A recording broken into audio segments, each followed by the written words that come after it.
Alright, people, this is just a quick, unscripted video in defense of my Chancellor, Mrs. Angela Merkel. To say it first, I'm a member of her party, but I didn't vote for her in the last election, and I don't have that a high opinion of her because I think she's just acting like the political elephant, trying to sit out every problem that surfaces um, and doing nothing. But I think now I have to defend her with that speech. The first allegation was that she wants to overthrow secularism by speaking of Christian values. Mrs. Merkel belongs to the Protestant Church in Germany, which is the most progressive church on this planet. They have even almost a social democratic agenda and are a place of enlightenment and libertarianism in my country. And I must say, when a German Protestant speaks of Christian values, you can guess that he is meaning Western humanist values, and sometimes is even more progressive than atheists who speak of Western values. So um, this it's a sham to accuse her of breaking secularism or bringing Christian fundamentalism into politics. She's a member in a Christian party, and she has to keep a grasp on her voters, and so she defended Christian values. And I must also say I'm an atheist, but Christianity is a part of Germany since uh, 1000 years, and Christianity adapted to Germany. Christianity secularized itself, and so it is welcome just like every other secularized religion. Now, speaking about the alleged intolerance against migrants. Alright, the situation in Germany was that we had a really fucked up migration policy. The rightist parties always said, no, we are no country of migration, and so we don't need to care about the topic.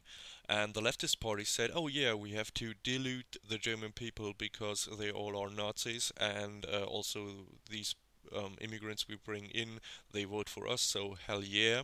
And let's build our nice multicultural playland. The problem is this worked out with the most idiotic immigration policy ever. For example, like 10 years before, some guy came up with the idea that in order to curb the rampant um, uh, undereducation and, in consequence, unemployment among Turkish migrants, that we should demand from these people that they learn German. And I think it's a very basic thing if you want to a country come to a country and live there, that you learn the language of the country. I think this is very basic, but actually, this was not the case because here the left wing they blocked it and said, "Oh no, this is forced Germanization, and you cannot demand people learning German." And these attitudes they have grown out to idiotic ends like for example, if you want to take a driver's license in Germany, you can do it in English, and you can do it in French, and you can do it in German, of course, but you can also do it in Russian, and you can also do it in Turkish and whatever. And I think that's idiotic, you know. Or for example, if you demand social welfare in that country and you don't speak the language, you're actually helped by a paid interpreter by the state to order to help you and fill out your forms. I think this is just in helping people who come here and live in their cocoon of their host society, and that's not good. Sometimes you gotta force the people out of their parallel society, and that's exactly what Mrs. Merkel speaks about. And I think that we have a minority of immigrants who don't want to integrate, who give a shit or even detest German society, and who don't even want to speak the language. And this is a problem because these people they end up as political fanatics like Islamists or gangsters because they have no chance in our society. If you don't speak German, you won't get a decent education in Germany, and if you don't speak German, you have no chance at the job market. And I think that's okay. because how should I work with somebody who doesn't bother to speak my language? Hmm? And that's what Mrs. Merkel means of demands from immigrants. And this is that's the point. And the immigrants will also benefit from it because fewer will end up on the very low scale of society. And also, what I have to say, we had no economically driven immigration policy. In the 60s and 70s, we had it. We took in a lot of unskilled Turkish workers, and now we don't need any more unskilled people because we don't have enough job for our own undereducated guys who are already here, like, and I say Germans, Turks, or whoever.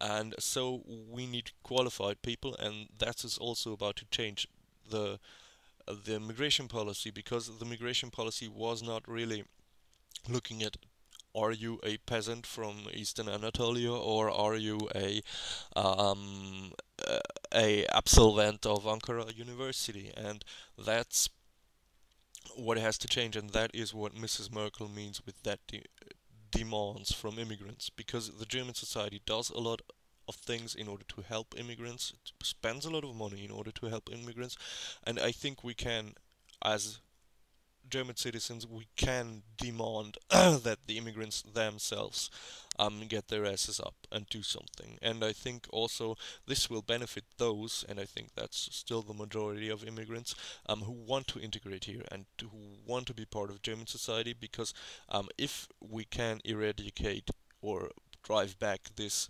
parallel society which has formed within our big cities, there there will be less prejudice among those who take integration and who take Germany seriously.